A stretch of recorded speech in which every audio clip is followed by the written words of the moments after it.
Bonjour à tous, nous venons de terminer cette série des lettres aux 7 églises avec une méditation de Saint Claude, la première partie de l'Apocalypse, les chapitres 1 à 3. Et nous ouvrons maintenant une autre grande partie, la partie des grandes visions, que je vous propose de couper du chapitre 4 au chapitre 12. Il y aura ensuite une dernière partie qui serait la partie de la persévérance et de la foi des saints. Dans ces grandes visions, donc, nous allons voir vraiment cette contemplation du trône, de l'agneau, des vieillards, des saints, de tous ceux qui sont autour du trône, qui acclament le Seigneur, qui acclament l'agneau. Et nous allons retrouver dans ces chapitres de l'Apocalypse beaucoup de références scripturaires de l'Ancien Testament. Nous retrouvons les 4 vivants d'Ézéchiel, nous retrouverons ensuite plus tard les bêtes avec le prophète Daniel, nous retrouvons aussi ces questions des fléaux qui nous rappellent les plaies d'Égypte. Nous retrouvons Jean qui est invité à manger le petit livre, qui a le goût du miel et l'amertume dans ses entrailles, qui nous rappelle le prophète. Nous entendons cette grande acclamation, Saint, Saint, Saint le Seigneur, qui nous rappelle Isaïe. Donc un premier enseignement, c'est que l'enjeu de ce texte de l'Apocalypse n'est pas de donner une date de cette fin des temps. D'ailleurs, Jésus lui dit lui-même, il ne vous appartient pas de connaître les temps, mais il nous invite à replonger dans l'expérience de l'Écriture sainte pour pouvoir aborder avec courage ces temps et ces fins dernières. Donc il y a un enracinement dans l'Écriture qui va s'exprimer très rapidement, puisqu'on va demander qui est-ce qui est capable d'ouvrir le livre. Et on va avoir une clé, et celui qui va ouvrir le livre, c'est l'agneau. L'agneau que l'on connaissait déjà depuis le début de l'Écriture, eh bien, avec la Pâque juive, va nous conduire jusqu'à la fin. Alors frères et sœurs, nous allons replonger dans les grands thèmes de l'histoire sainte. Nous allons contempler l'agneau. Nous sommes invités à replonger profondément dans cette confiance et cette espérance et dans cette vision du ciel. Le ciel et la terre sont liés. On aura des moments aussi très centrés sur la terre, ensuite avec les fléaux notamment, l'ouverture des 7 sceaux, les 7 trompettes. Mais dans ce temps-là, comment est-ce que nous avons cette perspective du ciel qui habite notre cœur ? Ce n'est pas l'opium du peuple, frères et sœurs, c'est de voir l'aboutissement de la vie de ceux qui nous ont précédés.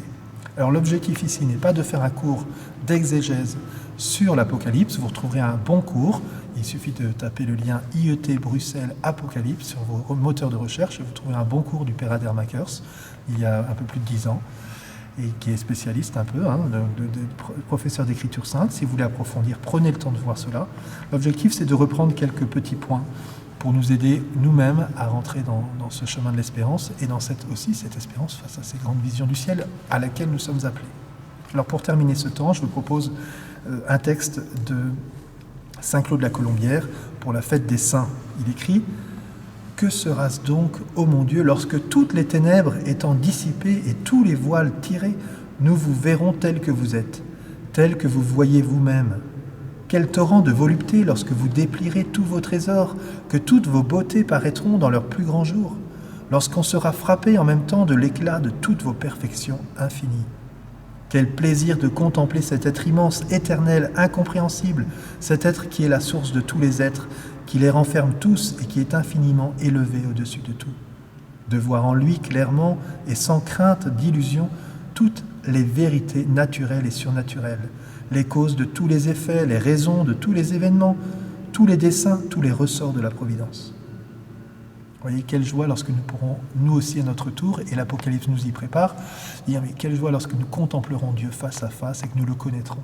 Et puis il conclut, mais quelle douceur de pénétrer jusque dans le cœur de Dieu, d'y découvrir les pensées amoureuses, les tendres mouvements qu'il a bien daigné avoir pour nous durant toute l'éternité. Quelle douceur de se convaincre de ses propres yeux qu'on en est aimé et d'y lire le décret immuable qu'il a formé de nous aimer éternellement. Et lorsque nous allons contempler l'agneau immolé, frères et sœurs, nous verrons ce dessein. Voilà, nous comprendrons les Écritures, nous comprendrons le désir de Dieu qui veut que nous pénétrons à l'intérieur de son cœur.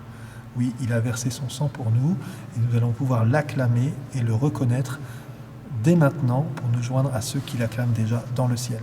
Voilà, ouvrons cette grande partie des grandes visions qui est vraiment une partie de l'espérance et qui ne nous enlève pas des épreuves de la terre. Nous allons le voir, cette question de l'endurcissement des cœurs va être très présente.